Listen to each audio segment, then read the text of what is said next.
ഇനിയിപ്പോൾ നമ്മൾ പോകുന്നത് അപ്പർ കുട്ടനാട്ടിലേക്കാണ്. അവിടെയും വെള്ളക്കെട്ട് അതിരൂക്ഷമായി തന്നെ തുടരുകയാണ്.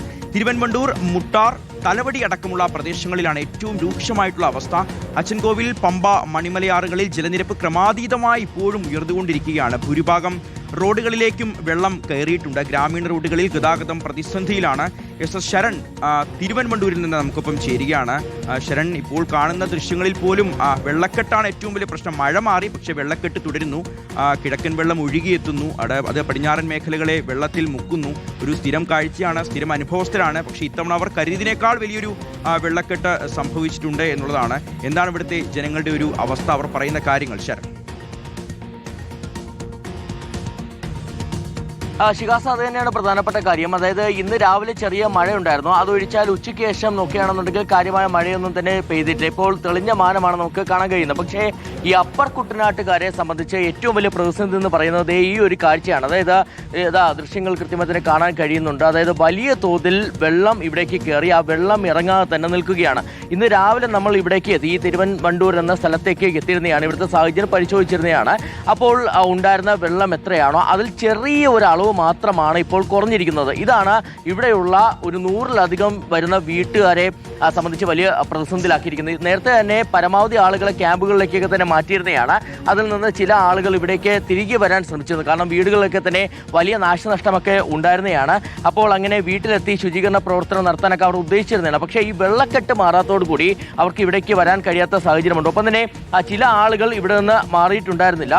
അവരുമായിട്ട് നമ്മൾ സംസാരിച്ചപ്പോൾ അവരിപ്പോൾ ഈ ഒരു കസേരയൊക്കെ, ഒരു ചേട്ടൻ കസേരയൊക്കെ വൃത്തിയാക്കിയതാ ഇവിടെ നിൽക്കുകയാണ്. എന്തായാലും ചേട്ടാ, മുകളിലാണോ കഴിഞ്ഞത്? അതെ, മുകളിലാണ്. ഇന്ന് ചെറിയ റൂം ഉണ്ടെന്നേ ഉള്ളൂ. അപ്പം അതുകൊണ്ട് 2018 അങ്ങനെ സൗകര്യമൊന്നും ഇല്ലായിരുന്നു. അതിനുശേഷം ഞങ്ങൾ ഈ ഒരു കാര്യം ഇതിന് വേണ്ടിയിട്ട് ഞങ്ങൾ ഒരു റൂം ഇവിടെ കെട്ടി, ഒരു ഭക്ഷണമൊക്കെ ഉണ്ടായിരുന്നു. നമ്മൾ സാധാരണ മേടിച്ച് വെക്കുന്ന പോലെ വെച്ചിരുന്നു. അപ്പം അതുകൊണ്ട് നമ്മൾ ഓക്കെ ആയിരുന്നു.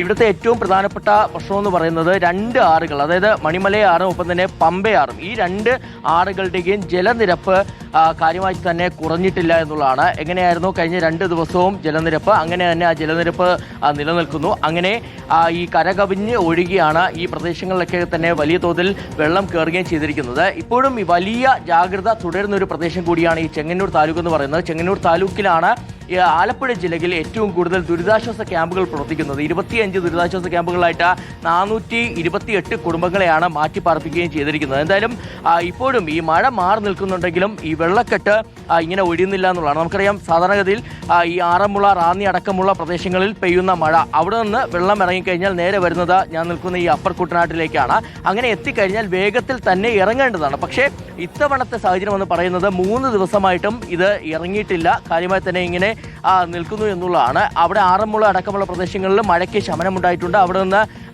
പൂർണ്ണതോതിൽ വെള്ളം ഇറങ്ങുകയും ചെയ്തു. മുട്ടാർ, തലവടി അടക്കമുള്ള പ്രദേശങ്ങളിലാണ് ഇപ്പോൾ ഏറ്റവും രൂക്ഷമായിട്ടുള്ള അവസ്ഥ. അച്ചൻകോവിൽ, പമ്പ, മണിമലയാറുകളിലൊക്കെ ജലനിരപ്പ് ക്രമാതീതമായി ഉയരുകയാണ്. ഇന്നും നാളെയും എല്ലാം ഓറഞ്ച് അലേർട്ട് ഉണ്ട്. അപ്പോൾ വരും മണിക്കൂറുകളിൽ മഴ പെയ്താൽ കാര്യങ്ങൾ കുറച്ചുകൂടി ആശങ്കാജനകമായി മാറും എന്നുള്ളതാണ്. ഇപ്പോൾ ചെങ്ങന്നൂരിലെ കാഴ്ചകളാണ് ശരൺ കാണിച്ചു തന്നത്. അപ്പോൾ പല വീടുകളും ഇപ്പോഴും വെള്ളത്തിനടിയിലാണ്. ഇനിയുള്ള ഏറ്റവും വലിയൊരു ടാസ്ക് എന്ന് പറയുന്നത് ഈ ഒരു വീടുകൾ വൃത്തിയാക്കുക, വീണ്ടും പഴയതുപോലെ താമസയോഗ്യമാക്കുക, അങ്ങോട്ട് താമസം മാറ്റുക. പല ആളുകളും ദുരിതാശ്വാസ ക്യാമ്പുകളിലാണ് കഴിയുന്നത്.